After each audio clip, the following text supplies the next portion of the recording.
Ну и сегодняшняя тема нашей беседы — это будет как раз таки время. Эта тема родилась после размышлений, с актуальностью и по запросу, из бесед, из обсуждений, с участием нашего соавтора, министра Сузьяна, независимо от меня их предложил, и это оказалось созвучным. Поэтому сегодня попробуем говорить о времени. Это очень важно для каждого человека, потому что мы все во времени живем. Иногда мы большого значения не придаем, то есть иногда спохватываемся, да, что время течет, время уходит, иногда мы спешим, дорожим время, вот, не можем дождаться какого-то события, наоборот, сокрушаемся, что время упущено, вот, иногда упускаем время, да, вот, бывают неприятные моменты, и потом приходится жалеть о том, что вот, можно было сделать какое-то дело, сказать слова, время пришло. Жаль на прошлого. Очень часто жалуемся за нехватку времени. Это, наверное, самая характерная черта современного человека, да, современной жизни. Вот, постоянно нехватка времени. Особенно ты часто слышишь от людей, которые, скажем, работают в бизнесе, стремятся много успеть. Бывает так, что, наоборот, время убивает. Вот, тоже это часто слышно от людей, которые убивают правду. Что нужно время. И вот давайте мы сегодня попробуем рассуждать, что такое время с библейской точки зрения, что такое время для верующего человека. Чем оно отличается от разных восприятий? Оно отличается достаточно существенно. Итак, начинаем. Библия, собственно, начинается разговором о времени, и разговором о времени она заканчивается. Первые слова, которые мы читаем, открываем Библию, это «В начале сотворил Бог небо и землю». Первое слово, оно уже указывает на то, что Бог творит мир в начале. То есть, как бы запускается вот эта вот стрела, запускается эта ось. Иначе говоря, Бог время тоже творит. Вот вместе с пространством Он его развертывает. Его раньше времени не было. Бог не то что бесконечен, Он находится вообще вне времени. И поэтому Он задает нам время как измерение, как тот простор, в котором мы должны существовать, должны действовать. В конце Библии, в книге Апокалипсис, в 22 главе, мы слышим такие слова о времени. Например, «Ей гряду скоро», да, говорит Спаситель. Или вот еще, «Ибо время близко». Здесь идет речь уже о страшном суде, да, то есть это немножко другая категория. Не время как протяженность, а время как событие. Время близко. Праведный творит правду еще. И святые да освящаются еще. Эти слова говорят о том, что сейчас, вот для тех, кто читает, может слышать эти слова, это время испытания, самоопределения, покаяния, выбора, возрастания, да, если кто-то находится на правильном пути. Будет другое время, то есть будет время суда, когда отнимается уже эта свобода, и уже невозможно будет творить. Только пока человеку дается свобода, человек может творить, человек может меняться. Вот. И в этой связи я хочу привести пример одного человека, судьба которого складывалась во многом на моих глазах, я уже как-то упоминал о нем. Вот было время, когда он был человеком свободным в полном смысле слова, то есть человеком, имеющим семью, человеком, имеющим работу, человеком, имеющим здоровье, так сказать, в общих чертах. Вот. И вот в этой свободе он как бы не устоял, да, он начал злоупотреблять алкоголем. И с ним произошла неприятность, он потерял здоровье. Получил тяжелую травму на почве вот этой страсти. Вот, и потерял и семью, и работу, и квартиру, в которой проживал, и автомобиль, на котором ездил. Вот. То есть он оказался как бы скован, но не до конца. То есть вот свобода действовать у него осталась. Он еще продолжал работать, конечно, уже совсем на другой должности, он продолжал, так сказать, ходить своими ногами, выбирать, куда идти. Но, как ни странно, он продолжал злоупотреблять. Да, несмотря на то, что его буквально вытащили с того света. И неоднократно он слышал предупреждение о том, что так не может продолжаться до бесконечности. Что тебе вот дана сейчас свобода для исправления, да, для возвращения в правильную жизнь, для действительного покаяния. И она может быть отнята. Ты можешь жизнь очень, скажем, печально, или она может вообще закончиться, если ты об этом. Или ты окажешься в тюрьме, потому что уже не раз на него почти внимают правоохранительные органы. И вот в мае этого месяца так и случилось. То есть у него была отнята вот эта вот вторая свобода. Теперь он находится в заключении, он ожидает приговора, ему грозит до большое слово. Вот. Ну и теперь опять определенно есть еще свобода, да? То есть нет свободы передвижения, но есть еще свобода самоопределения. То есть он по-прежнему еще в своем уме, то есть он может выбирать, куда дальше двигаться. Вот. И вот так вот человек действительно постоянно находится в каких-то промежутках свободы. Да? И дается время, оно не бесконечно. Когда мы, как мы знаем из Библии, да, дни лукавого, мы забываем о том, что не будет так всегда. Вот то состояние, те обстоятельства жизни, те просторы свободы, в которых мы сегодня находимся, они бесконечны. Это время всегда для чего-то. Оно может меняться к лучшему, оно может меняться наоборот, чтобы больше не свободы. Вот. А в 10 главе Апокалипсиса говорится, что ангел клялся, что времени уже не будет. Но в те дни, когда возгласит 7-й ангел, когда он вострубит, совершится тайна Божия. Времени уже не будет. То есть это говорит о том, что когда вот эта тайна Божия совершится, то есть когда совершится страшный суд, то время исчезнет вообще, в принципе, как категория. То есть земная история закончится. Вот она когда-то началась по велению Божьему, и она закончится, и все, что есть, все сущее, перейдет в вечность. То есть придет уже в другое состояние. И вот дальше мы приходим к следующему аспекту нашей беседы, о том, что в Библии существует 4 понятия времени. 4 понятия времени.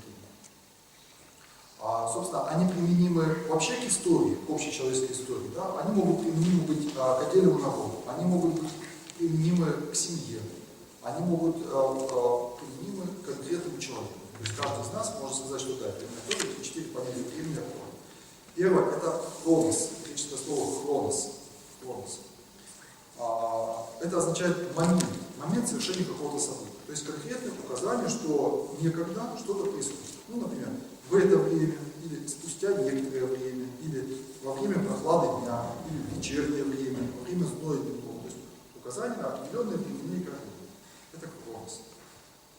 Второе понятие – это эон. Эон – это некий протяженный отрезок истории, в котором не происходит каких-то чрезвычайных событий. То есть основные параметры, основные условия поддерживают его стабильность.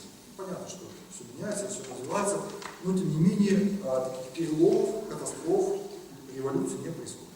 Это также и человек, ну вот, о чем я сейчас рассказывал, да, то есть для конкретного человека, там, скажем, год или 2 жизни, это был, так сказать, эон.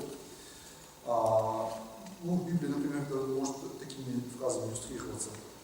Например, проповедовать лето Господне благоприятно. Вот эта фраза из книги пророка Исаии, которую мы читаем в Евангелии от Луки, когда Иисус Христос читает, да, книгу пророка Исаии, и проповедовать лето Господне благоприятно. Лето, вы знаете, что это церковно-связанном языке, это год, но тут в широком смысле подразумевается проповедовать промежуток времени. То есть Христос приходит, и начинается вот с воплощением и с выступлением на общественном служении Христа, начинается лето Господне благоприятно. Для чего благоприятно? Для покаяния.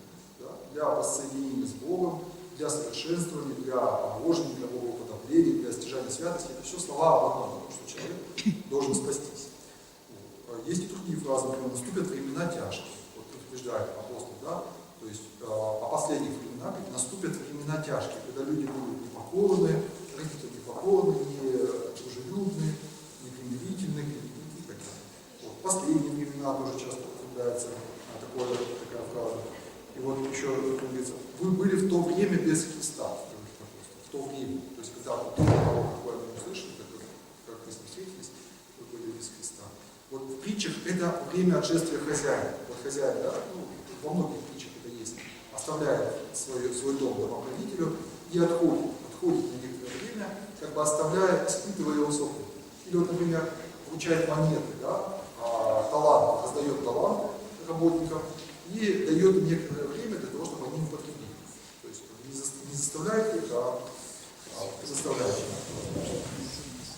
И так это будет эон. Третье понятие, наиболее важное для нас, с духовной точки зрения, это понятие кайрос. Опять же, греческое слово. Кайрос. Это разрыв между двумя эонами, то есть между двумя промежутками времени, когда за очень непродолжительное время происходят очень важные, принципиальные, важные для последующей истории события. Вот в науке, ну, кто изучает изучал теорию энергетики, это подобное состояние называется точка бифуркации. То есть система развивается, и в некоторой точке происходит как бы перелом. Ну вот вспомним сказку, например, о том, как богатырь доходит до развилки, и там, где ты налево пойдешь, меня потеряешь, прямо пойдешь. Кто-то произойдет, направо пойдешь, жизнь, например, потеряешь. Вот эта развилка, это точка бифуркации, это кайрос. То есть это то время, когда можно сделать выбор. После того, как ты уже выбрал дорогу, вступил на нее и пошел по ней, ты уже так просто назад не вернешься. Для тебя наступает новая эпоха, и ты ее должен исчерпать. Потом там будут свои опять переломные точки, но до них еще надо, это тоже будет достаточно не быстро. То есть, иначе говоря, кайрос — это то время, когда сам Бог вмешивается в историю, когда он входит в историю. Вот большую часть он наблюдает за ней извне, он отходит, да, он дает нам свободу. Но иногда он в историю вмешивается, он ее корректирует. И поэтому, когда мы наблюдаем, например, за жизнью и говорим, ну вот идут, например, какие-то вот неблагоприятные тенденции, если они, дескать, будут продолжаться, то там все погибнет без возврата. Так не будет, потому что Бог наблюдает за этим, и когда уже, скажем, отдельный человек, или там народ, или в целом человечество будет на краю какого-то непоправимого шага, Господь это поправит. Вот так было по описанию многих летописцев до пришествия Христа. То есть само вот это время, там, скажем, за 2 столетия до пришествия Христа, это было время такой, так сказать, идейной пустоты. То есть человечество настолько, так сказать, оглохло, ослепло, да, то есть куда, собственно, двигаться дальше, настолько присытилось в плотских развлечениях. Вот. И все идеи уже были известны, все было уже, так сказать, сказано, поэтому Пилат говорит, да, что такое истина. То есть, само понятие истины, оно как бы выхолостилось к тому моменту. И вот очень интересно написано это у святителя Василия Кинешинского. Вот он красочно в таких ярких образах описывает состояние языческого общества вот, перед пришествием Христа. Вот. Если говорить в притчах, то это, например, спрос хозяина таланта. Да? Вот, он призывает назад и требует отчета. Это может быть вот дать в гряду, как вор ночью. Да? Вот. Тот, кто бодрствует и не даст прокопать дом свой, вот, тот будет спасен. И четвертое понятие. Конечно, главным кайросом вообще всей мировой истории это явилось, конечно, как вы понимаете, что мы, собственно, и отмечаем это с таким вот чувством всегда, с трепетом, с определенным таким вот ожиданием на весны. Такой праздник. Наверное, Рождество Христово все-таки, да? Пасха — это уже торжество, это победа. Это тоже, конечно, да, это теофания, это тоже богоявление, это победа Бога над смертью. Но все-таки Рождество Христово, оно больше несет такой вот именно оттенок перемены одного времени на другое. Не зря поэтому Рождество Христово совпадает с Новым годом, да? И, кстати, вы его, наверное, наблюдали, мне кажется, для человека верующего это всегда должно быть очень ярко, что вот перед Новым годом, вот особенно последние дни, да, перед гражданским Новым годом, всегда в обществе такой кидает дух вот это предвкушение чуда, да, что что-то должно измениться, какие-то вот мечты несбыточные должны исполниться. Не зря вот столько сказок, да, новогодних существует. Кстати, целая категория тоже творчества — это рождественские сказки, да, отдельные. Вот, когда происходит чудо вот именно в рождественскую ночь. И интересно, да, что когда вот сам Новый год наступает, и приходит 1 января, наоборот, вместе с ним приходит часто такое вот опустошенность, разочарование. Ничего не произошло. Вот, ждали чего-то, и стол накрыт, да, вот как будто пир. Все как обычно, обычный день, обычный, только безделье. А потом и часто это перетекает потом в такую бездельность, да. А вот праздник, Венская церковь, кстати, вот всегда есть период предпраздник и полпраздник. Вот. Наступает праздник, и наоборот такое торжество, ликование, да. Собственно, праздник не только наступил. Поэтому с Новым годом надо поздравлять не с прошедшим. Я всегда удивляюсь, когда, допустим, там часа 5 говорят, с прошедшим праздником. Подождать Нового года, вот он наступил, весь год, давайте радоваться, с праздником, вас наступившим Новым годом, не с прошедшим. Вот. Так вот, четвертое понятие о времени в Библии — это вечность. Вечность. Просто мне почему-то упущено, как оно звучит по-гречески. Вечность. Вечность вне времени. Это вечность не равно бесконечности. Вечность вне времени. Такое слово относится ко всему запредельному, божественному. Ну, естественно, к самому Богу. Вот, например, о Боге говорится, что Он был, есть и грядет. Книга Апокалипсис, 1 глава, 4 стих. Для Бога 1000 лет как один день, и один день как 1000 лет. Бог вечный. В книге Бытия мы читаем, 21 главе. То есть вечность, она не просто была где-то до начала времени и будет после. Она существует. Она за пределом времени. Вот Бог пребывает в вечности. Для нас развернуто время. Вместе с тем для Него это время, оно как бы на ладони. То есть Он видит и прошлое, и настоящее, и грядущее. Он его не запрограммировал, он его не предопределил, но его видит. Вечность, человек, прожив жизнь, он входит в вечность, да? Так сказать, в малой степени после его личного малого суда, и в полноте мы все войдем в вечность после всеобщего страшного суда. Но вместе с тем вечность, она просвечивает через наше земное время. Вот как раз когда вечность, то есть сам Бог, иначе говоря, вмешивается в нашу жизнь, или вот нам что-то открывается, или происходит какая-то необыкновенная встреча, да? Или вот там, скажем, какие-то застарелые ошибки вдруг вот, мгновенно исправляются, то вот с чем ты жил всю жизнь, какими-то, может, неправильными взглядами, и ты вот мгновенно понимаешь, что вот должно быть по-другому, и ты можешь по-другому, и ты понимаешь, что это совершается благодатью Божией. Вот. Это, можно сказать, что вечность просвечивает через время. Такое выражение протоиерея Сергия Булгакова. Вечность просвечивает через время.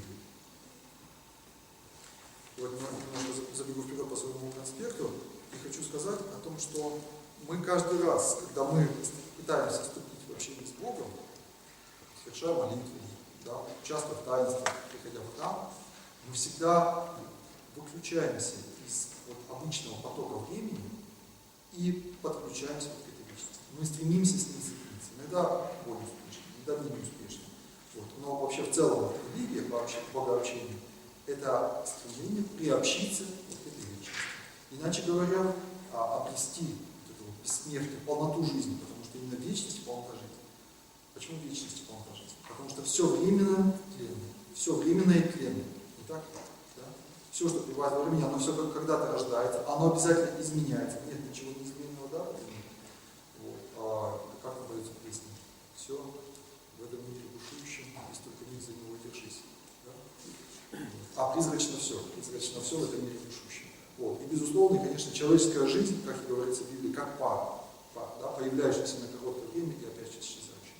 И поэтому приобщение к вечности, оно дает надежду, оно дает твердую уверенность в принадлежности к вечной жизни.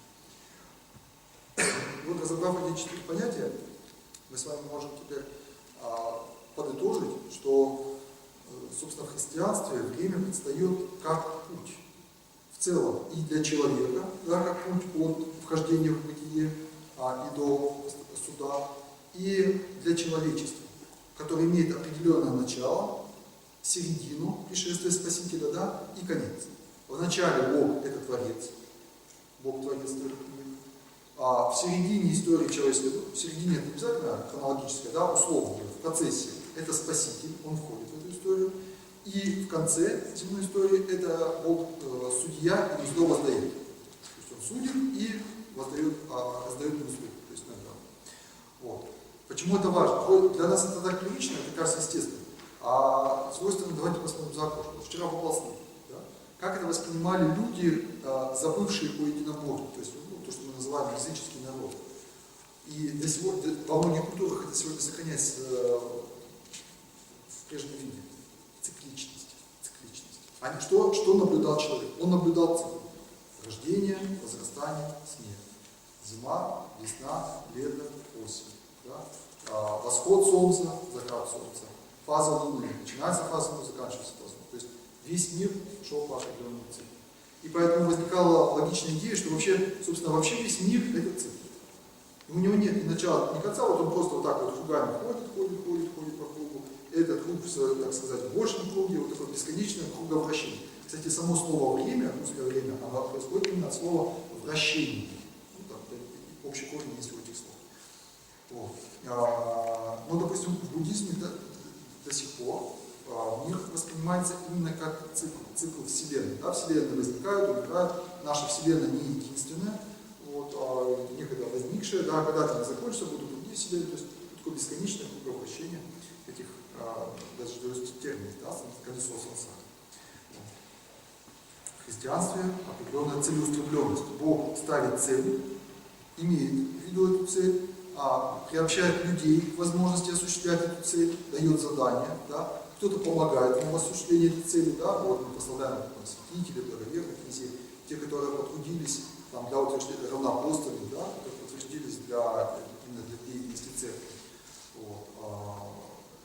Если кто-то ему препятствует, и он некоторое время дает, да, позволяет человеческой свободе препятствовать, а потом как бы кладет конец. Ну, допустим, в первые века христианства, да, 300 лет Господь дает такое испытание церкви, дает ей самой противостоять этим внешним гонениям, физическому уничтожению. Вот. А потом наступает время, да, приходит определенное время, и гонения заканчиваются. Все, наступает другая эпоха Вселенских соборов. Вот. А там идет уже борьба с ересью. Заканчивается эпоха Вселенских соборов, другая эпоха начинается. Сейчас, естественно, тоже есть в нынешней эпохе у церкви есть свои задачи. Сегодня время церкви – это время миссии.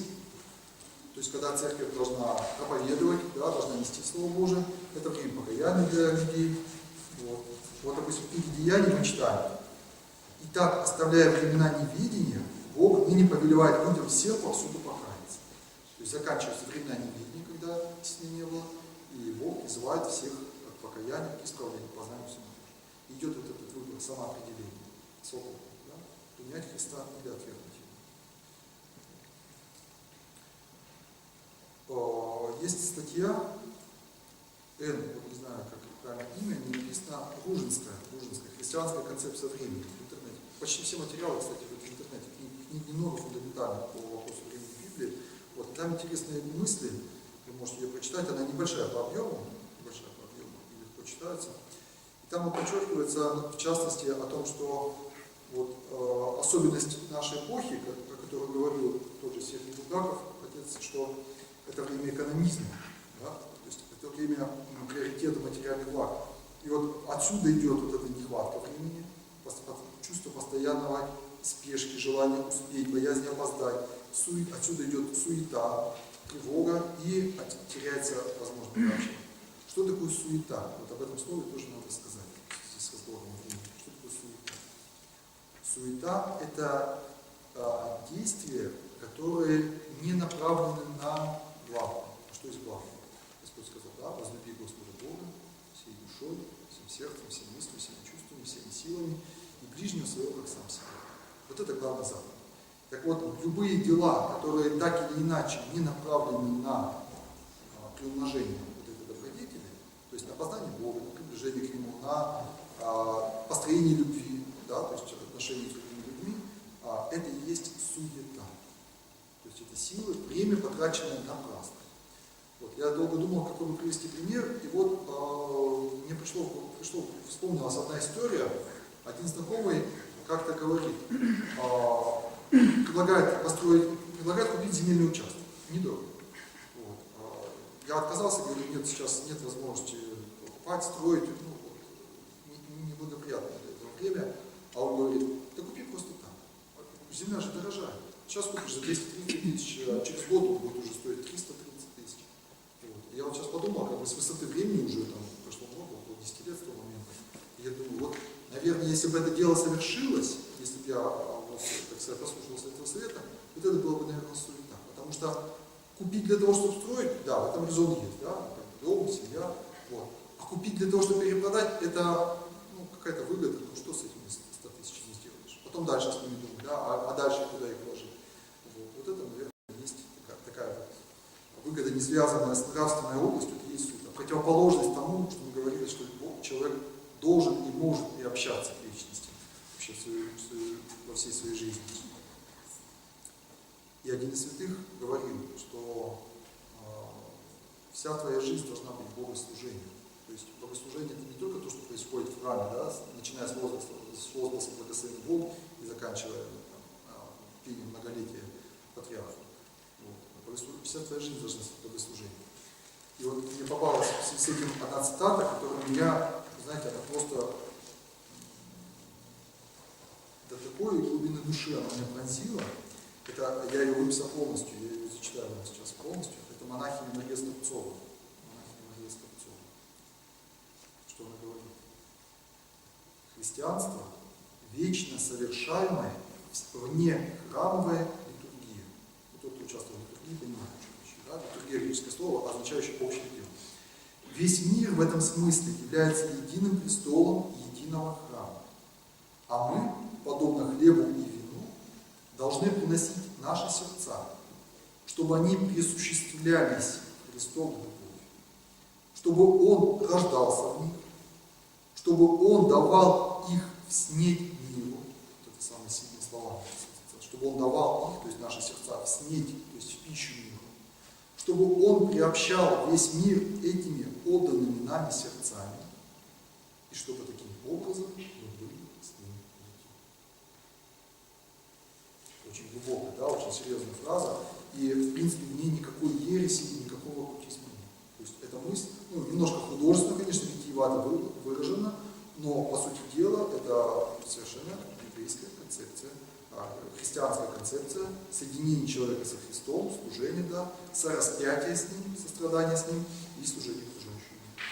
Приносим сердца на литургии в жертву Богу, Он рождается в них, Он дает их в снег другим людям, и Он приобщает этими сердцами мир к себе. Ну, действительно, когда мы встречаем человека, ну, так сказать, святой жизни, да, и мы хотим быть похожими на него, что это и есть, значит, что через этого человека мы приобщились, то есть присоединились к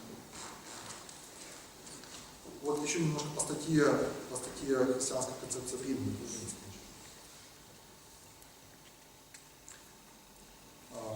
Поскольку земная жизнь является испытанием и спасением души, то должно быть двоякое чувство у человека. И вот неоднократно я поздравляю различных коллег, знакомых, и даже иногда бывало высокопоставленных лиц, я не находил ничего лучше, как озвучить такое пожелание, что желаю вам пребывать или жить так, ну, или иметь такое чувство, там, в зависимости от сколько наций подбираешь слова, чтобы, если скажут, что завтра на суд Божий, могу сказать, я готов.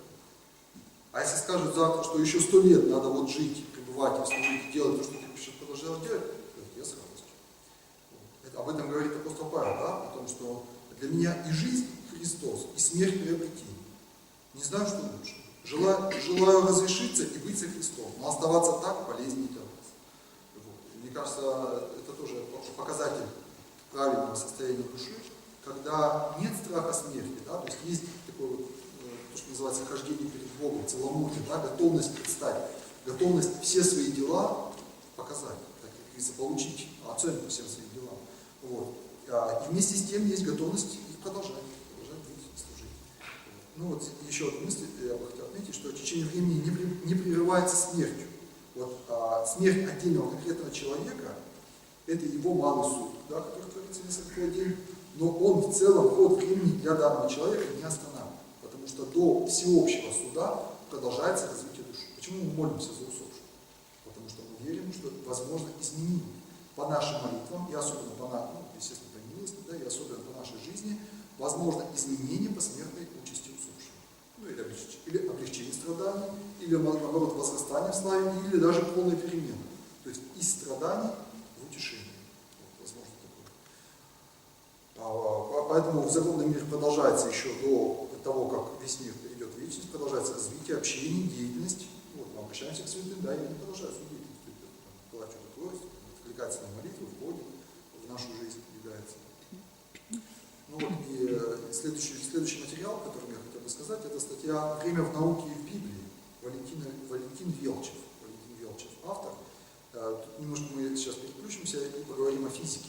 О физике, то есть о науке, о том, как время воспринимается в науке. И это тоже очень интересно в связи как раз вот с попыткой богословского осмысления. Вот. Ну, по всей видимости, автор сам физик, специалист в этой области, поэтому мы вот туда и опираемся. Вот. Такие мыслители, как Беркли, Юм, Мах и Лейбниц, говорили о том, что время – это только восприятие. То есть, собственно говоря, никакой объективной реальности времени нет. Это просто то, что существует в голове. Ну, это их мнение, то есть с христианским оно не соотносится.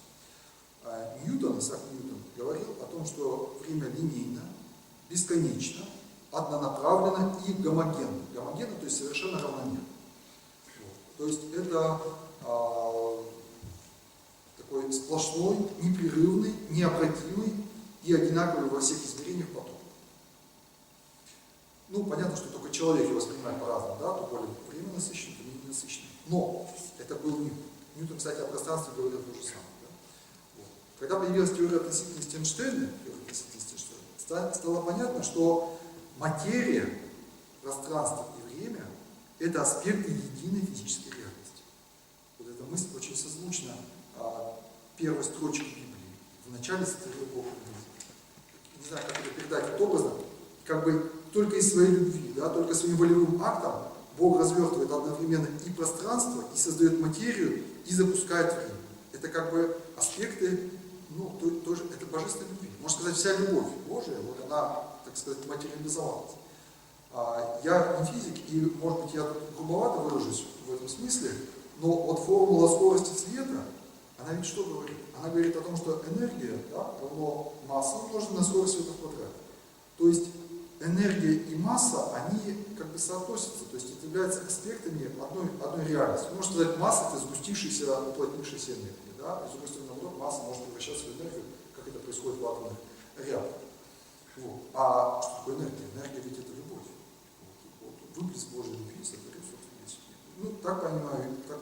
Может быть, специалист бы объяснил немножко другими словами. И вот, что стало еще известно с появлением теории относительности и с появлением квантовой механики. Время может искривляться, замедляться и вообще зависит от скорости и от массы. Это уже это несомненные научные факты. На борту самолетов время течет иначе. И синхронизированные часы, абсолютно точно синхронизированные часы, одни из которых стоят на Земле, а другие находятся на борту самолета, они через некоторое время начинают давать сбой. То есть даже движение вот с такой с сравнительно небольшой скоростью, оно уже время искривляет. Часы, которые стоят на берегу моря, то есть рядом с меньшей массой, да, плотность воды же меньше, чем плотность Земли, они тоже идут по-другому, нежели часы, которые стоят только на суше. То есть масса замедляет время. Теоретически возможны путешествия во времени. В 30 каком-то году, я не стал уже выписывать эту фамилию, физик-теоретик решил уравнения, которые показали, что путешествие во времени теоретически возможно. Ну, стали там споры парадоксов, да, о том, что будет, если отправиться в прошлое, например, и сделаешь так, что твой дедушка не женится на твоей бабушке, вот, и, собственно, появится ли тогда твоя жизнь. Вот. И еще интересный физический факт – квантовое сплетение. Квантовое сплетение – это связь между частицами с бесконечно большой скоростью. Оказывается, скорость света – это не максимальная скорость, которая существует на Вселенной. Две частицы, которые находятся в пространстве при определенных условиях, они взаимодействуют с бесконечно большой скоростью. Они как бы знают друг друга, и вот это знание распространяется мгновенно. Не очень быстро, а мгновенно. Вот. И вот этот автор, он объясняет, что язык Библии, сам по себе язык Библии не научен. То есть он не, его нельзя сравнивать с учебником по физике. И когда там говорится о 6 днях творения, очень часто критикуют, да, вообще иудео-христианскую традицию, вот за эти 6 дней, как бы, мог ли Бог сотворить за 6 дней или не мог. Ну, даже если он мог, даже за обычные наши 6 дней, конечно, не сомневаемся, что мог бы. Но дело в том, что ведь это писалось, там, скажем, 3-3,5 тысячи лет назад, и автор, это писатель, пророк Моисей, по всей видимости, он писал так, чтобы было понятно людям, которые жили в ту эпоху. Людям, которые жили в ту эпоху, было понятно, что такое день. То есть это такой вот определенный цикл времени. И поэтому он использует эту категорию. И было утро, и был вечер, день первый. Вот. Тут нет попытки объяснить вот эти там протяженность миллиардов лет, да, или там, что зачем происходило. Этот язык должен быть понятен. Нацелен на людей того времени. Вот. Кстати, интересно, что 7-й день творения не закончился. То есть он бесконечный. Вот после 7-го дня не говорится, что было утро, был вечер, и там день 7-й. Да? Вот. Почему Бог все делает своим? То есть он сотворил и в 7-й день почил. И вот этот автор, Велчев, он разбирает, касается вопроса о предсказаниях. Я бы хотел тоже его осветить, потому что нередко возникает такой соблазн, да, узнать, что будет в будущем. Что будет в будущем. Вот. Для верующих людей, для неверующих людей и для маловерующих людей особенно когда есть какая-то проблема, болезнь, или еще какие-то неурядицы, это желание заглянуть, а что вот оно, собственно, произойдет. И вот это обращение к колдунам, к магам, к экстрасенсам, гадалкам, вот, и которое нередко дает результат. Результат нередко верный. На чем это построено? Вот. Несколько есть объяснений, несколько подходов, ну, наверное, есть, соответственно, несколько схем работы. Вот первая схема. Представим, что я гроссмейстер, что я великолепно играю в шахматы. Да? И вот рядом начинают, допустим, играть ребята школы. Я наблюдаю за их игрой, за их партией. И уже, там, скажем, по 3-4 ходам я уже могу сказать, этот выиграет. Понятно, уже понятен, в принципе, исход, уже понятна стратегия, понятен уровень каждого. Возможно так? Да, поэтому также и люди, а уж тем более духи, которые бессмертны, да, которые пребывают также от начала мира, то есть от того, как их Господь сотворил, они очень умны в этом смысле, они имеют огромный опыт. И поэтому, наблюдая за жизнью человека, кто как действует, в принципе, где-то все укладывается в определенные алгоритмы, они могут сказать, что с этим человеком будет то. Вот если он будет так продолжать, да, то, скорее всего, вот это закончится так. Вот. То есть такое предвидение аналитическое. Вместе с тем, не исключено, что у духов и у ангелов, и у демонов существует буквально так предвидение. То есть им открыто будущее. И частично, или полностью. Вот, оно открывается. И, соответственно, они могут это сообщать людям, которые с ними общаются. Да? Если это ангелы, значит святым людям. Если это демоны, то вот, оккультистам. Вот. И, соответственно, те уже сообщают простым людям, тем, которые об этом спрашивают.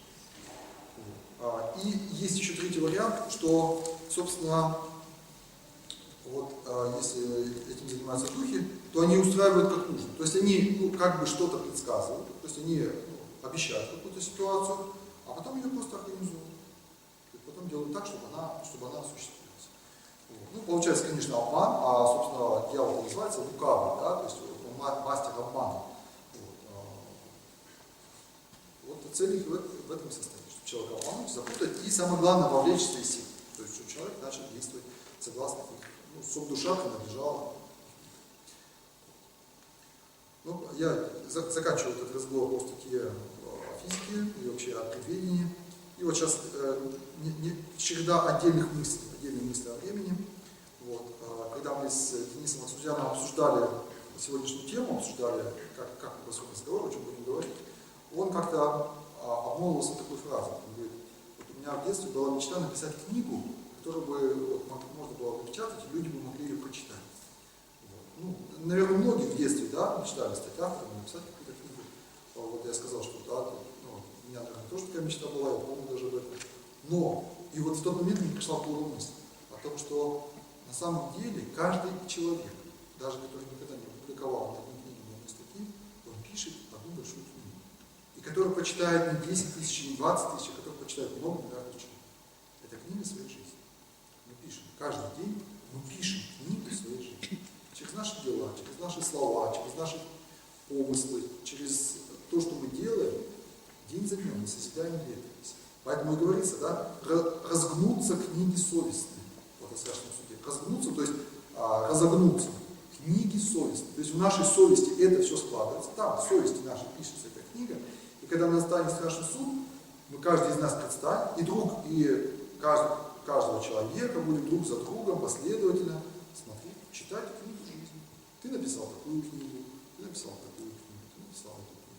Вот. И, собственно, будет каждому понятно, что книга каждая значит. Нет ничего сокровенного, что не открылось бы, и тайного, что не было бы узнано. Евангелие от Матфея, 10 глава, 26. Нет ничего сокровенного, что не открылось бы, и тайного, что не было бы узнано. Еще одно размышление о времени.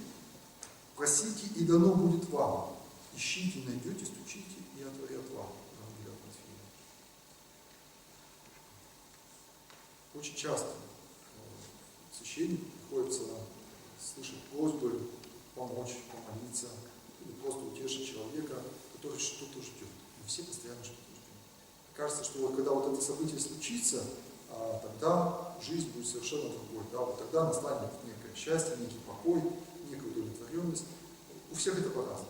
У кого-то это обращение близких, скажем, к вере, да, покаянию. У кого-то это проблема с детьми, у кого-то вообще отсутствие детей, часто люди ждут, по-моему, не могут родить ребенка. Для кого-то эту диссертацию никак не можно написать, защитить, это является тягостным таким ожиданием. У кого-то какие-то профессиональные, карьерные планы строятся, никак не могут осуществиться. Но вот эта фраза, что она говорит, как к этому относиться? Делайте, действуйте, да? И все исполнится, но в надлежащее время. Бог бы мог сделать это за нас, но Он не делает ничего, потому что Ему важно, чтобы мы сделали это сами. И это время потерянное, да, оно на самом деле совершенно не потеряно, потому что ты созидаешь самого себя. Через терпение ты получаешь мудрость. Вот есть же такая фраза, да, в Священном Писании. От терпения мудрость. От терпения рождается мудрость. Вот. И когда вот в газете в «Эском вере» запала мне в душу тоже одна фраза из книги притчи: «Все дается тому, кто умеет ждать». Очень глубокая фраза. Я обнадеживаю. Все дается тому, кто умеет ждать. И вот одна монахиня рассказывала, что некий опытный священник в таких ситуациях всегда говорил тем, кто его спрашивал, о том, как ускорить, как получить, как молиться так, чтобы оно скорее осуществилось. Не торопи. То есть все идет своим чередом. Делай, что должен, и будь, что будет. Старайся, работай, лечись, если надо, да. Вот. Но Бог сам исполняет то, когда. Вот. Интересно с этим вспомнить и фразу из песни Владимира Высоцкого, да, «В гости к Богу не бывает опоздания». Вот. Мы иногда переживаем, да, за людей, которые пребывают в вне веры, вот, и то, что вот жизнь протекает без Бога. Первый человек, который вошел в рай, это ведь был разбойник. Да? И для него покаяние настало уже в смертный час. Вот. И мне самому доводилось неоднократно людей, принимать людей, которые приходили к Богу с покаянием после полностью прожитой жизни. Полная, естественная ошибка, грехов, но Бог принимает. Ну, об этом притча о работниках 11 часа. Да? Господь дает награду всем одинаково. Тем, кто пришел в 9 час, в 10 час, и работникам 11 часа он дает ту же награду.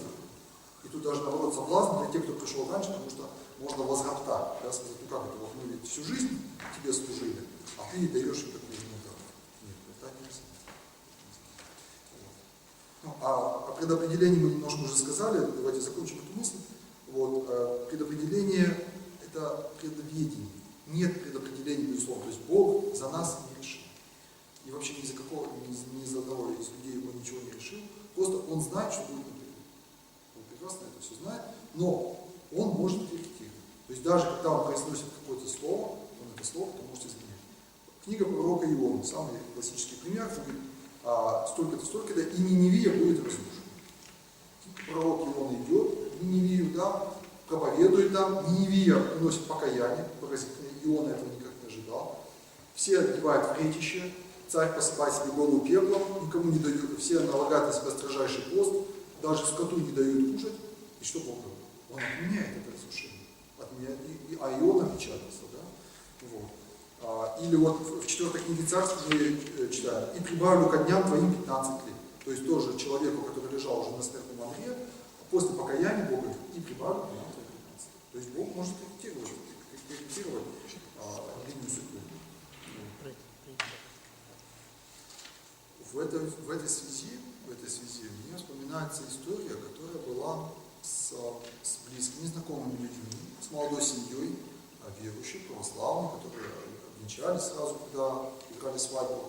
Вот, они ждут первого ребенка, желанного, конечно же. Вот. И в очередной раз, когда они приходят на прием к врачу, врач пишет, с их слов, они говорят, даже не советуюсь, а сразу пишет направление на прерывание беременности. Он говорит: у вас ваша беременность, к сожалению, не развивается, такая беда, бывает, примите, смиритесь, надо сделать чисто. Вот. И, собственно, если бы они были люди не очень верующие, они, наверное, не пошли. Вот. Но они так просто к этому не отнеслись. Вот. Они, конечно, усилили молитву, вот. Они перешли на наблюдение к другому врачу и вообще к другому медицинскому учреждению. Вот. И сегодня эта замершая беременность, которая уже 4 годика, она тихо, мирно ходит в садик, абсолютно без всяких каких-либо. Вот. Таких историй, то, что я не из пересказов и не из книг, то, что я знал лично, это таких, 3-4 есть, наверное, точно. О чем это говорит? Может, это врачебная ошибка? Может быть, а может быть и нет. Вот отец Кирилл Копейкин, кстати, очень интересный человек, санкт-петербургский священник, который раньше работал, занимался как раз теоретической физикой, он первые годы служил в роддоме, окормлял молитвенную комнату в роддоме. И он сказал, что пришел к выводу, что болезни имеют, так сказать, вероятностный характер развития. Может быть, действительно есть какая-то патология, вот, задержка в развитии там, да, или еще что-то. Вот. Но куда она пойдет дальше, это зависит от состояния души, от их молитвы, от их мыслей, да, от их настроения, от их веры, в конце концов. Это тоже испытание для верующего человека. А если это сделать? А если ты убьешь живого человека? Вот так вот, по врачебной ошибке. Это же испытание. Они не подарок, они с честью прошли это испытание, да, то есть они не побоялись риска. А если бы ребенок родился, скажем, с уродством, с патологией, то понятно, ведь это тоже крест. Но они не испугались этого Христа, и они вышли победителями из этой ситуации, из этого испытания. Библия повествует нам, следующая мысль, о том, что время может останавливаться и даже возвращаться назад. Таких историй немного, они преподносятся как чудеса. Вот, например, в книге Иисуса Навина говорится: «И остановилось солнце, и луна стояли, доколе народ мстил врагам своим». Почти сутки, почти 24 часа. Вот. А в 4 книге Царств: «И возвратил тень назад на 10 ступеней». То есть время даже вернулось назад. Вот. Ну и, наверное, вы знаете, что отроки Ефесские, которые во 2 столетии заснули, да, а во время гонений императора Дикии, они проснулись спустя 2 столетия. Совершенно целые, здоровые, но вскоре, то есть они представились к Господу, на 2 столетия они прибыли в таком вот странном метафорическом сне. Вот. Это чудо вызывает, конечно, множество исследований. Вот некий профессор Тоттен, он даже как будто бы посчитал там земную историю и обнаружил, что действительно вот есть вот эта корректировка в одни сутки. Вот. Конечно, на него обрушился шквал критики по этому поводу. Вот. Он приводит там свидетельства других народов, что, дескать, и в китайских летописях есть тоже свидетельства о каком-то необычайном дне, ну, там, в 4 разных народах. Вот. И это тоже подвергается критике. Ну, тут, наверное, научный подход не принят. Для верующего человека понятно, что такое Бог, в принципе, много страны, тем более, ну, для этого просто надо было замедлить вращение Земли, да, на какое-то время, чтобы солнце не заходило. Вот. Если уж Бог, если он сотворил мир, то, конечно, и остановить Землю там, на какие-то 23,5 часа, он несомненно. И вот с подсказки, с подачи, с совета Дениса нашего соавтора сегодняшнего нашего выступления, я хотел бы немножко сказать еще несколько слов о календаре. О календаре, вообще понятие календаря и его значение. Вот. Естественно, мы все живем с вами, пользуемся календарями, и календарь может быть разным. Да? Календарь памятных дат, календарь исторических событий, но для нас интересен богослужебный календарь. Вот какое он имеет значение для восприятия времени и вообще для построения жизни. Календарь богослужебный, в котором указаны посты, праздники, да, он отвлекает от развлечений. Да, то есть он задает человеку определенное время для собранности, время для отдыха, время для праздника, время для вечера. Тем самым он дисциплинирует, то есть он дает внутреннюю свободу. Вот как бы внешнюю свободу он отбирает. Ведь часто так бывает, начинается пост, например, да, и кто-то говорит: ну, а я вот сейчас не хочу, мне не время, да. Или наоборот, пост закончился, но вроде бы вот идет время Пасхи, а кто-то наоборот хочет пост соблюдать. Вот. То есть это такая вот внешняя свобода. Когда человек добровольно подчиняет себя церковному календарю, он этой внешней свободы лишается, правда? Вот. Ну, а что приобретает земля? Приобретает внутреннюю свободу. Внутренняя свобода — это свобода от греха, свобода от страсти, свобода от зависимости. Более того, календарь настраивает физиологические ритмы организма. Итак, да, вот есть, помните, отец Филипп нам в прошлом году рассказывал, да, что есть вот определенный период в организме загрязнения, очищения, да, вот осенний мясоед, допустим, да, весенний пост, наоборот, выводит шлаки из организма. Вот, то есть календарь, он разумно построен по временам года, и в этом смысле настраивает организм на определенный режим. Вот если машина едет вот ровно, да, вот установили скорость 90 км в час, и она едет. У нее низкий расход топлива, она долго прослужит. А представьте, вот здесь машину то ее разгонит, то тормозит, то влево, то вправо. Естественно, она изнашивается быстрее, и расход топлива будет на порядок, но там, несколько 0,2% больше.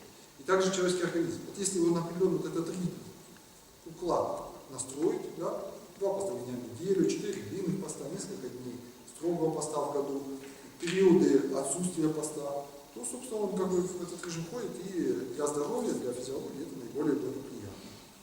Вот. То, что радость и печаль чередуются, это не отменяет, конечно, ни радость, ни печаль, наоборот, это позволяет это почувствовать.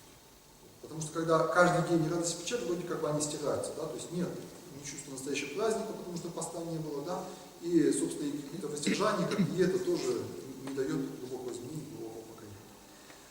Вот. В целом календарь, поэтому, на мой взгляд, делает жизнь осмысленной и подчиненной вот той самой цели движения. То есть жизнь человеческая становится не просто циклом, не просто ритмом, а ритмом, который ведет к ним. Вот. За этой цикличностью открывается внутренний постепенный рост души. Вот. То есть можно задать себе вопрос, чем я отличаюсь. Вот прошлая Пасха, нынешняя Пасха, прошлый пост, нынешний пост, прошлое Рождество Христово, нынешнее Рождество Христово. Чем я отличаюсь сам от себя? Да? Какие у меня новые мысли, какие у меня новые, так сказать, новые отношения, чем, как там, в молитве какие-то спасения и так далее. Вот. И еще очень важный момент, календарь синхронизирует людей между собой. Календарь синхронизирует людей между собой. То есть все члены церкви, которые ему подчиняются, они начинают жить в едином ритме. Поэтому мне очень сильно нравится, когда пост наступает, вот это вот, чувство вот, в первые дни поста, мы всегда говорим, нас постол приятно. И у всех такое более-менее сходное чувство о том, что вот настало вот это время, радостное время очищения, время покаяния, да, время подвига какого-то маленького или большого. Вот. И, допустим, обращаясь к кому-то, да, звоня кому-то, я понимаю, что, допустим, сейчас неуместно там, предлагать какие-то, скажем, поездки, там, да, или там, мероприятия развлекательных характера, потому что это человек христианин, и у него так же, как и у меня, сейчас время поста. А когда праздник, наоборот, можно сказать, ну, вот, допустим, самое время, допустим, там, в гости прийти к вам, да, или вас пригласить в гости, там, поговорить, пообщаться и так далее. То есть мы как бы синхронизируемся, мы становимся, вот через это тоже люди становятся едиными. Вот, в едином теле Христова. Вот. И дневной Евангелие тоже мы читаем, да. Я, вот, например, раньше мне так удобно было, ну, с утра было времени не так много, я читал Евангелие просто по порядку, не по календарю, а вот, он прочитал главу, на следующий день, просто не было времени открывать календарь и искать вот ту самую зачало, которая сегодняшняя. Потом не сразу у меня пришло к осознанию того, что все-таки надо жить, даже вот в этом чтении Евангелия, надо жить в ритме церкви. Вот церковь сегодня по календарю читает такое-то Евангелие, и поэтому и мне уместно почитать то, что. И какой из этого извлек пользу? Потом я как-то с человеком и говорю, ну, мы обсуждаем какую-то тему, я что-то там советую, отвечаю на этот вопрос, я говорю, прочитайте сегодняшний Евангелие. Оно как раз о вашей проблеме. Прочитайте его внимательно, может даже толкование надо найти. То есть, благодаря тому, что я подчинил себя церковному календарю, я могу и другого человека, ну, как бы к нему адресовать. Да? Соответственно, если я не читаю, то и адресация тоже невозможна. Вот этот вопрос о календаре. И вот следующий вопрос по теме времени, как у нас там, кстати, времени, мы почти часто разговариваем, да? Есть еще сила. Есть еще немножко. Не устали? Как всегда пишется много, потом я понимаю, что надо меньше, более специфично. Вот. О конце света. Вопрос о конце света. Но я надеюсь, что он для всех уже просто понятен, но на всякий случай сверим наши позиции. Потому что сейчас, конечно, тоже со всеми этими войнами, международными событиями, возникаются различные истерии, назначают разные концы света. Мы еще раз подчеркнем, что не ваше дело знать временные сроки, которые Отец положил во власти своих негодеяний. Да? Одним же то и часе никто не знает. Вот. И когда мы читаем у апостола Иоанна Богослова, который говорит, дети, последнее время, это не значит, что со дня на день наступит второе пришествие Христова, это значит, наступил вот этот последний ион, наступила последняя эпоха, когда вот Бог пришел в этот мир, да, воплотился, распят, воскрес, вознесся на небо, все, пошло, как говорится, включился счетчик до последнего суда. Сколько это будет, никто не знает. Но время это последнее, то есть ждать уже, собственно, каких-то глобальных перемен. Ничего, все, истина открыта. Если раньше ждали Спасителя, то теперь Спаситель уже пришел. Вот в этом смысле говорится последнее время. Поэтому ни на какие провокации с концами света не подкопаетесь. Вот. Ну, бегло я уже вот по самым важным цитатам, которые у нас еще остались на тему времени, Ну, это вот, наверное, не лукаво. Давайте прочитаем полностью эту цитату. Давайте прочитаем. Это послание к Ефесянам, 5 глава. Вы были некогда тьма, а теперь свет в Господе. Поступайте, как чада света. Смотрите, поступайте осторожно, не как неразумные, но как мудрые, дорожа времени, потому что дни лукавы. Само слово лукаво имеет интересное происхождение. Что такое лукавство? Вообще лук – это поворот. Излученные такие, луковица, да, которые вот эти изогнутые бока, лук, из которого стреляют, тоже изогнутый. Поэтому лукавство – это не прямота, то есть это обман, обход, не прямой обман, то есть это не совершенно неправда, это правда, смешанная с неправдой. Вот что такое лукавство.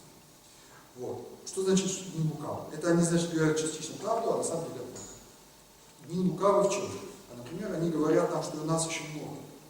Жизнь еще длинная впереди, да, все еще успеешь, все еще произойдет. Не спеши. Вот это лукавство. Потому что надо спешить. Спешить в том смысле, что делать то, что ты можешь, сделать сегодня. Не откладывай назад то, что ты можешь делать сегодня. Как говорит вот, мой наставник, отец Андрей, сделал и забыл. Ну, там, как конкретно делал. Вот очень хорошая поговорка, я ее повторяю за ним. Сделал и забыл. Не забыл сделать, а сделал и забыл. Вот сделай все, и, как говорится, снова просто истину. Вот. Действительно бывает так. Вот думаешь, да, успею. Еще много времени впереди. А потом раз, и ну, по каким-то неопределенным обстоятельствам, возможность кому-то позвонить, сказать, послать, пообщаться, просто какой-то идет существование, оно тут исчезает. Бывает даже просто вот человека этого уже, ну нет уже этого человека, ты уже с ним поговорить не можешь. Вот это вот лукавство времени. Еще лукавство времени – это мандраж спешки, то есть боязнь куда-то опоздать, что-то упустить, чего-то не приобрести. Вот когда погружаешься в хождение по магазинам, мгновенно вот это лукавство спешки тебя охватывает. Тут скидка, там распродажа, тут она заканчивается сегодня, тут последние 50 экземпляров. И ты вот включаешься в эту гонку, и как легко начать просто вот бегать, боязнь не успеть. Вот. А на самом деле за вот этой боязнью не успеть, ведь часто приходит, кто не нужно помнить. Иногда доводилось видеть людей, которые вступали, например, в блудную связь, вот боясь, говорят, вот дескать, вот молодость уходит, красота уходит, надо вот поскорее взять от жизни все, потом уже не получится. И сушают вот таким образом себя. Вот. Еще одна история тоже произошла на моих глазах с таким вот с не очень благоприятным исходом. Это когда молодая семья, родив долгожданного ребенка, после многих лет ожидания, лечения, почти потеряв уже надежду, они родили его, и вот неожиданно для них уже им посылается еще один, третий ребенок. Вот они могли бы родить третий. Вот. И они избавляются от него, если не убивают его, и отправляются в туристическую поездку. Вот это вот противоречие, оно меня так до такой глубины тронуло, и, знаете, мне стало страшно, потому что нельзя так к Богу относиться. Я знал, что они очень молились, они очень просили, они ждали того второго ребенка. Вот. И так нарушать Божий закон, мне кажется, нельзя. И вот этот диссонанс, что, ну, не знаю, там, путевки куплены, да, там, или, может быть, ну, что обычно, чаще всего сегодня аборт делался из-за боязни бедности, да, из-за нехватки денег. Ну, там не шла речь о какой-то нехватке денег, если люди отправляются в зарубежную поездку. Вот это вот тоже боязнь не успеть. И, знаете, очень часто говорят, а мы успеем еще, будет, вот еще вся жизнь еще впереди, и родим еще и второго, третьего. Сколько слез доводилось видеть, когда не получилось уже. Вот была возможность, вот, и она уже не повторяется. И в этой я хочу сказать, что вот Тони Сурский, известный, наверное, вам проповедник, да, он в одной из своих статей, по-моему, она называется «On Death», на смерть, на английском языке она написана. Вот.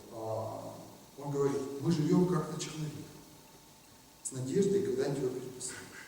А надо помнить, что мы писали свою жизнь наверно сразу. И вот это тоже лукавство дней о том, что ты сможешь потом исправить, переделать, отдать долги, да? Вот. Ты сегодня поступаешь в каком-то моменте неправильно, но ведь будут еще много-много не вперед, ты можешь исправиться, поэтому ничего. Продолжай, живи. Решишь, реши, все кто решит. Вот. Это лукавство. Иногда оно очень быстро заканчивается. живем как на черновик. Научиться вот эту, наверное, мудрость, научиться жить наперво. Вот. И еще одна ситуация, о которой можно тоже сказать, о том, как дорожить временем. Бывает именно так, вот зажимает жизнь тебя где-то неожиданно в какой-то очереди, да, там, в поликлинике часто приходится видеть, вот сидит очередь, там, скажем, 10 человек, и только еще какая-то задержка не предвидена, допустим, врач выходит, кабинет закрывает, и сразу видно, кто как реагирует. Да. Вот. А верующих людей всегда хочется увидеть такими терпеливыми, спокойными, ожидающими. Вот. Я думаю, что ни одна минута времени не может быть потеряна, потому что любое ожидание, даже любое опоздание, его всегда можно превратить в момент. Даже если на 30 минут, допустим, вот ушел у тебя из-под носа, допустим, автобус, а следующий будет через 6 минут, и тебе надо стоять на стене. Постой, полюбуйся красотой природы, просто поразмышляй. Ведь у нас немного таких мгновений в течение дня, когда вот мы просто можем сидеть и думать. Не обязательно куда-то спешим, или о чем-то прошлом думаем, или наперед. А вот просто побыть. Это замечательно. Почему для меня это так остер этот вопрос? Потому что совсем недавно, 4 месяца назад, будучи в неделю поездки в Санкт-Петербурге, в обратной дороге мы опоздали на поезд на 10 минут. То есть он ушел у нас из-под носа, и по такой, по совершенно нелепой невнимательности, просто вот буквально посмотрели время в билет. Мы приехали на вокзал, поезд 10 минут назад уже ушел.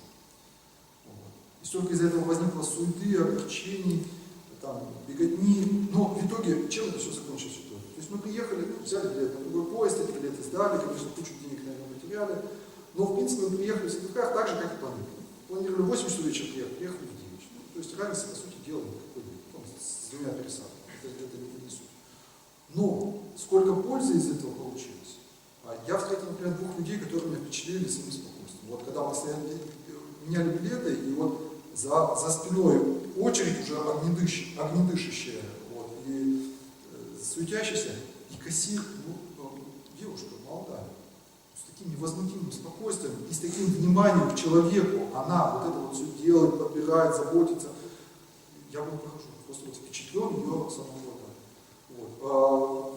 В вокзальном киоске, именно благодаря опозданию, я купил тоненькую, но очень важную для себя книжку по священству Иоанна Кронштадтского, вот, которая мне прямо вот расставила точки над «и», она помогла мне вообще осмыслить всю поездку. Вот если мы пришли и сели, я бы ее не купил, и ничего по этому, никаких вот этих важных мыслей не пришло, и вообще вся поездка бы осталась так, как есть. А вот благодаря этому все можно было переосмыслить. Познакомились с человеком, который, наоборот, мне стал задавать вопросы, я не смог о чем-то вот рассказать. То есть в том купе, в котором мы ехали, уже после отмены билета, вот, там дети ехали, там, они стали вместе играть в какую-то игру. То есть любое вот это вот опоздание, казалось бы, по типу времени можно превратить, опять же, в предстояние, как эпоху. Да? И даже когда ты в магазине, там, 5 минут надо стоять в очереди, не нервничай, я сам говорю себе, вот. Даже вот если ты произнесешь один раз Иисусову молитву, это ведь уже чудо, если ты ее произносишь из глубины сердца. Разве это не прекрасная возможность? Вот. Что бы еще хотелось бы сказать такого положительного? Вот еще о времени. Любовь никогда не перестает. Любовь никогда не перестает. Уже фраза о времени. Да? Вот дела и все, земля и все дела на ней сгорят, а любовь никогда не перестает. Делайте ставку на любовь. Вот. Страдания временные, а блаженство вечное. Вот об этом говорят такие цитаты, например. Нынешние временные страдания ничего не стоят в сравнении с той славой, которая откроется в нас.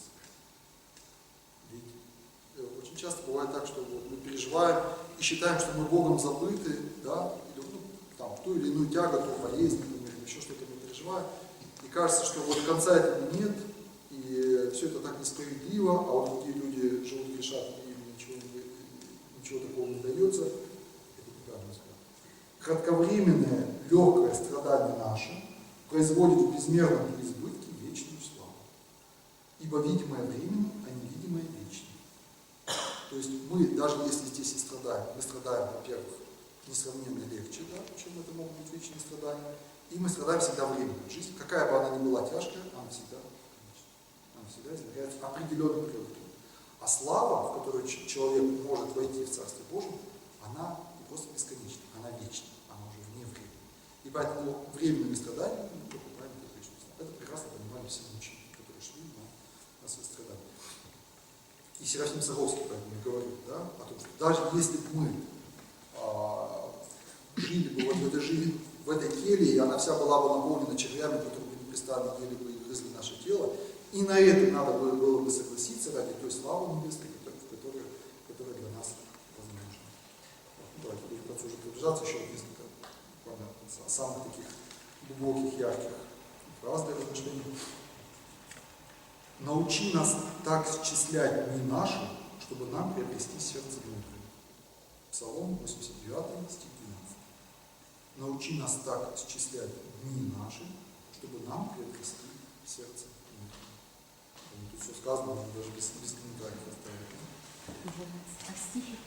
Стих 12. Псалом 89, стих 12. Первое послание Петра. Со страхом проводите время странствования вашего. Со страхом проводите время странствия вашего. Ну и последние две мысли. Это внимание.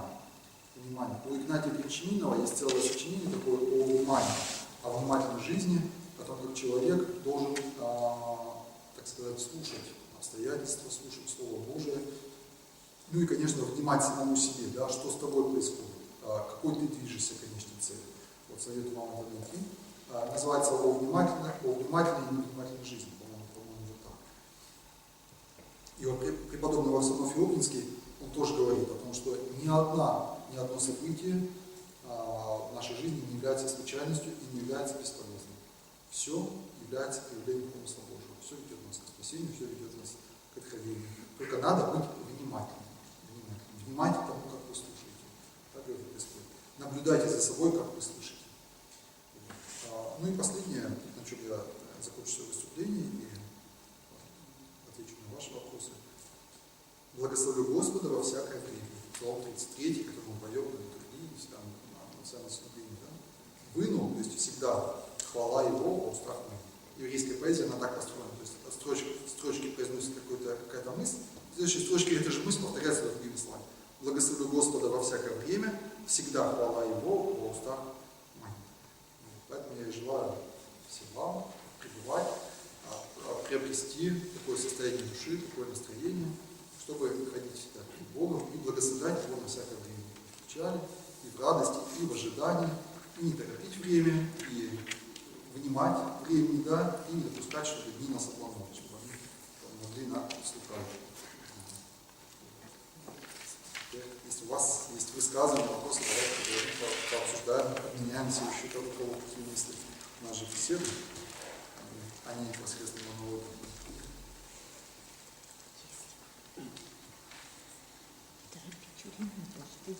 Может, у кого-то какие-то есть жизненные истории. Я знаю, что всегда примеры, они всегда больше впечатляют. Да?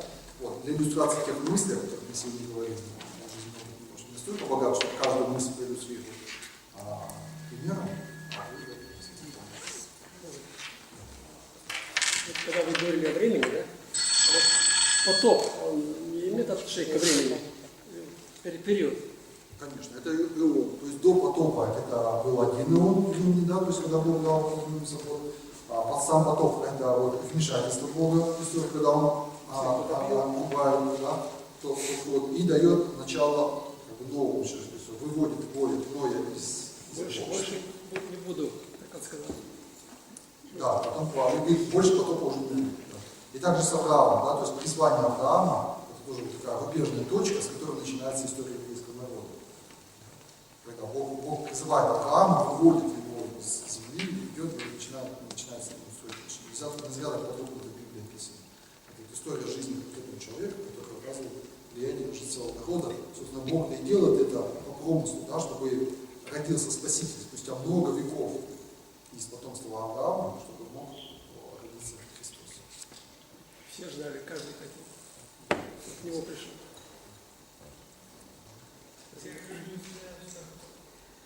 Терпение, чтобы вылечили жизнь. Терпение, терпение, обстоятельства, оно увеличивается. Время увеличивается. Да. В каком смысле, да, я согласен, что терпение как бы дает что ли больше простор, да, для...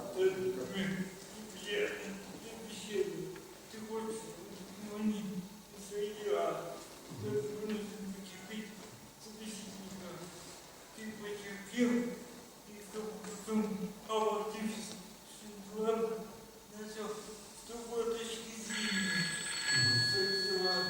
И пошла по-другому. То есть не спешишь, находишь более благоприятный момент, да, и вот та мысль, то слово, которое ты хотел сказать, оно более уместно звучит. Да, вот это очень хорошая мысль, я бы ее проиллюстрировал фразой апостола Якова. Я ее проскочил, на самом деле она очень важна, я хотел ее произнести. Вот, благодаря Денису я сейчас ее произнесу. Послание Якова, 1 глава, 19 стих.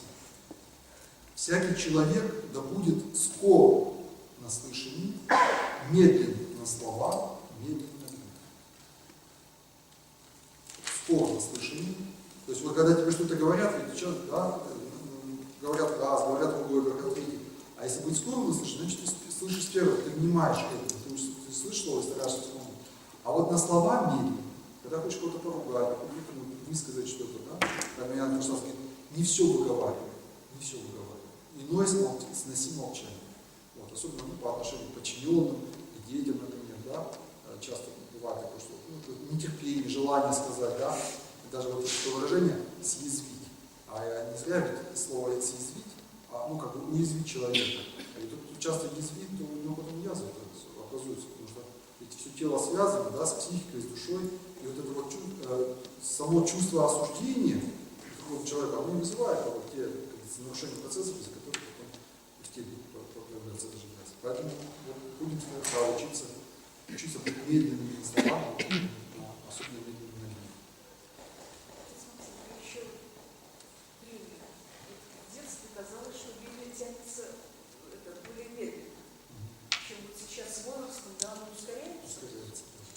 Почему? Вот попробуйте порассуждать и скажите, почему так происходит. Вот я хочу вас услышать. Как происходит со всеми, время-то вообще вот летит мгновенно. Пенсионеров особенно. Событий вроде не происходит. Может быть, потому что у ребенка он ждет, он там хочет как-то взрослеть, или там, чтобы Новый год поскорее пришел, да, там день рождения, чтобы подарки получить, или еще чего-то, или что он школу закончит. Вот. А когда ведь ждешь себя, то время медленно идет. Когда ты вот торопишь его, оно идет дольше. Вот. А почему с возрастом оно начинает течь быстрее? Может быть, сама жизнь становится менее разнообразной. То есть мы, может, боимся уже новых впечатлений, новых встреч. И поэтому жизнь становится такой вот как бы в определенном укладе, а ведь в цикличности жизнь она быстрее проходит, быстрее протекает. Вот. И опять же здесь молитва ее наполняет смыслом.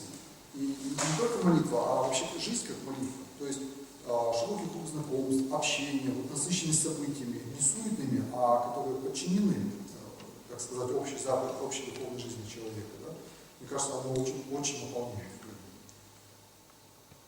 Становится, как бы растягивает его. Я не знаю, как я буду рассуждать, что там, например, 30 лет или 40. Сейчас мне кажется,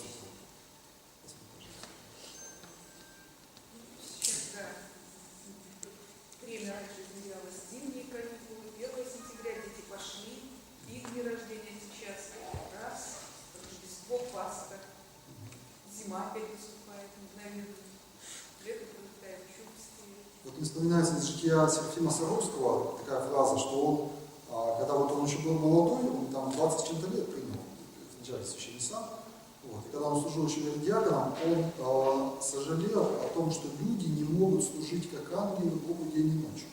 То есть он жалел о том, что приходится ложиться спать. У него было такое вот желание, чтобы круглосуточно славить Бога, как бы не отрываясь. И некоторые святые, кстати, такой подвиг совершали. Не до бесконечности, люди, допустим, полагали себе, допустим, 3 дня не спать и пребывать в непрестанном молитве. Вот. Я вспоминаю Джека Лондона, это, конечно, не христианский писатель, и вообще идея его далеко.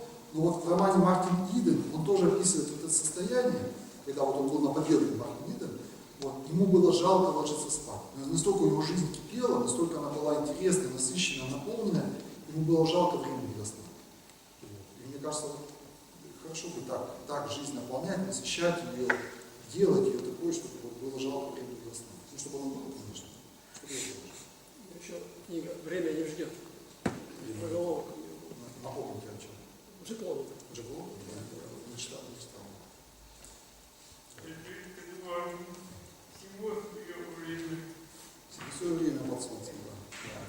из книги Экклезиаста, да, время собирать камни, время разбрасывать. Давайте дойдем речь, прочитаем его полностью.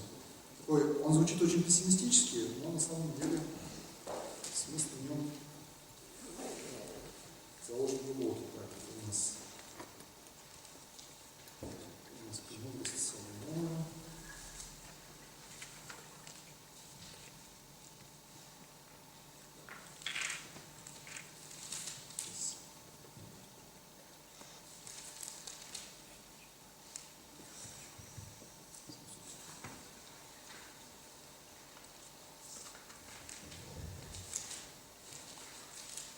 Читаем, да, полностью Христа, вспомним? Книга Экклезиаста, 3 глава. Всему свое время, и время всякой вещи по нему. Время рождаться, и время умирать. Время наслаждать, время вырывать посаженное. Время убивать, и время врачевать. Время разрушать, и время строить. Время плакать, и время смеяться. Время сетовать, и время писать. Время разбрасывать камни, и время собирать камни. Время обнимать, и время уклоняться от объятий. Время искать, и время терять. Время сберегать, и время бросать. Время раздевать, и время сшивать. Время молчать, и время говорить. Время любить, и время ненавидеть. Время войны, и время мира. Ну, здесь смысл какой может быть назидательный, да? Потому что каждый период жизни, он тоже предназначен для человека, для определенных дел. Да? То есть вот, то, что ты делаешь сейчас, это и есть твое самое главное, самое важное дело, которое выполняешь. Ну, допустим, пребывание на пенсии, да, допустим, там забота о внуках, это вот, да, момент, это вот, может быть, то время делать вот это. Вот, когда человек учится, у него время бегать, я не знаю, есть время на кого-то дальше знаю. Ну, то есть, может быть, с максимальной, что ли, отдачей, с максимальной ответственностью относиться к тому делу, которое сейчас делаешь. Вот. И не роптать, если вот действительно в какое-то время для тебя что-то закрыто. Вот ты хотел бы, чтобы это было для того, такое время. Сейчас этого нет, и невозможно. И ничего ты не сделаешь, хоть как молись, хоть как голову не бейся. Но сейчас этого не трудно. Терпи и делай то, что тебе дано сейчас. Потому что, может быть, настанет потом другое время, когда то, что ты сейчас мог бы делать, ты будешь об этом сокрушаться и хотеть. А тогда уже не получится. Вот. Поэтому в этом смысле вот жить сегодняшним днем, то есть радоваться той возможности, которая тебе дана сегодня. Самый лучший день – это сегодня. Самый главный человек – это тот человек, с которым ты сейчас разговариваешь. А самое важное дело – это дело, которое ты сейчас делаешь. Это такое мировоззрение, такое отношение. Я уже здесь,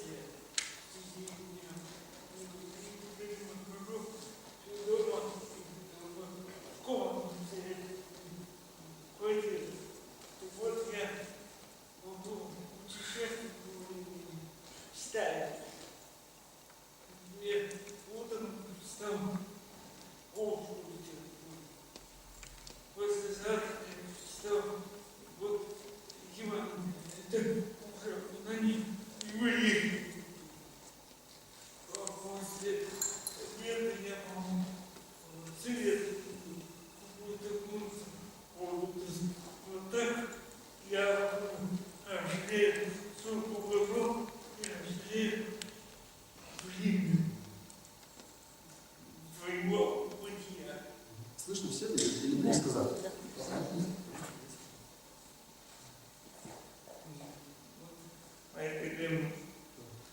Кстати, опять же, у Джагалонда есть вот рассказ, повесть «Смирительная рубашка». Там есть человек, находясь в этой смирительной рубашке, но аналогия прямая, да? Вот. Он тоже путешествует, как мысленно погружается в разные эпохи, в разных ситуациях.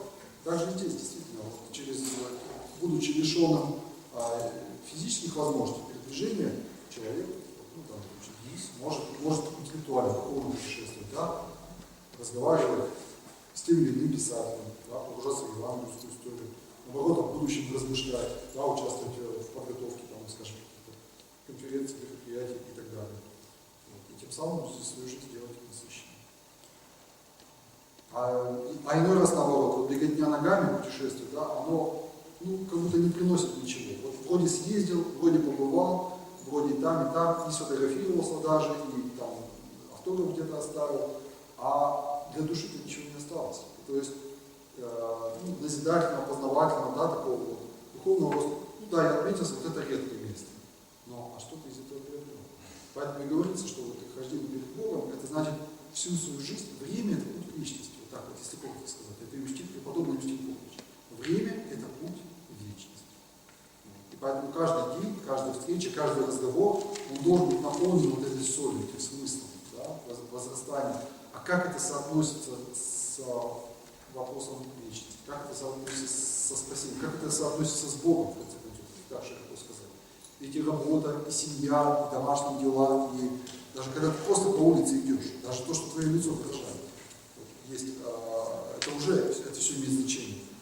Есть книжка «Инок Всеволод» Филиппьев, у него несколько книг, по-моему, «Начальник тишины». И вот он описывает там историю как раз о том, как там происходят какие-то бурные события, там, перестрелки, убийства, что-то еще такое.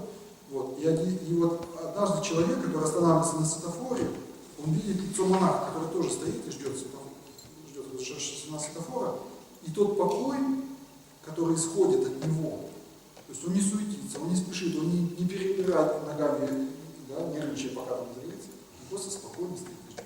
И вот этот внешний покой, даже через стекло автомобиля, он ему передается. То есть настолько он его впечатляет, что весь ход событий меняется.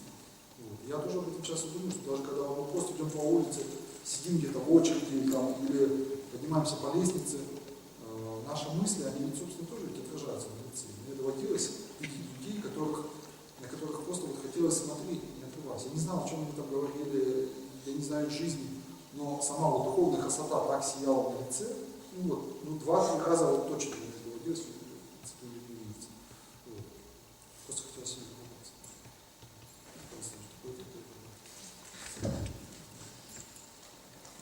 Есть еще какие-то мысли, высказывания, слова?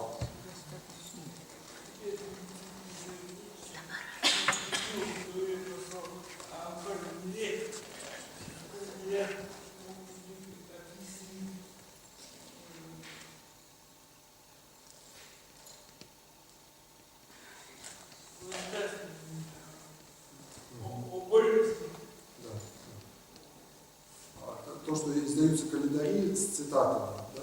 С цитатами из Священного Писания и вообще рассказывают о святых людей, да, которые относятся или к дневному чтению, или вообще к какому-то дню. И да, это тоже вот, в смысле можно прочитать, у меня были такие календари с чтением, они очень полезны всегда. И причем краткое слово, оно иногда более полезно, более, так сказать, осязаемо, нежели длинное чтение. И, кстати, я вот иногда даю такой совет, что вообще Священное Писание лучше читать с утра, на свежую голову, прежде всяких дел. Потому что душа, ну, она как бы каждый день, естественно, она вместе с телом, да, вот она засыпает, просыпается.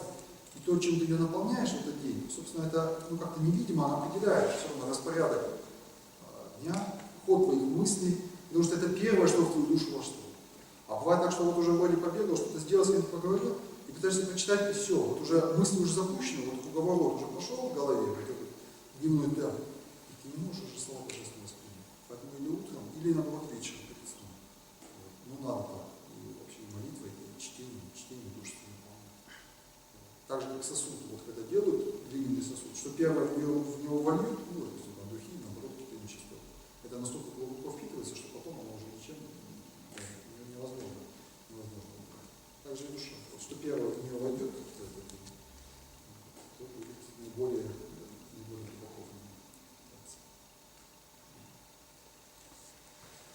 Ну что, если нет больше никаких слов, то мне остается только вас поблагодарить за внимание слушания, попросить прощения, если что-то было сказано не так, и выразить надежду, что сегодняшняя наша встреча тоже будет приобщена.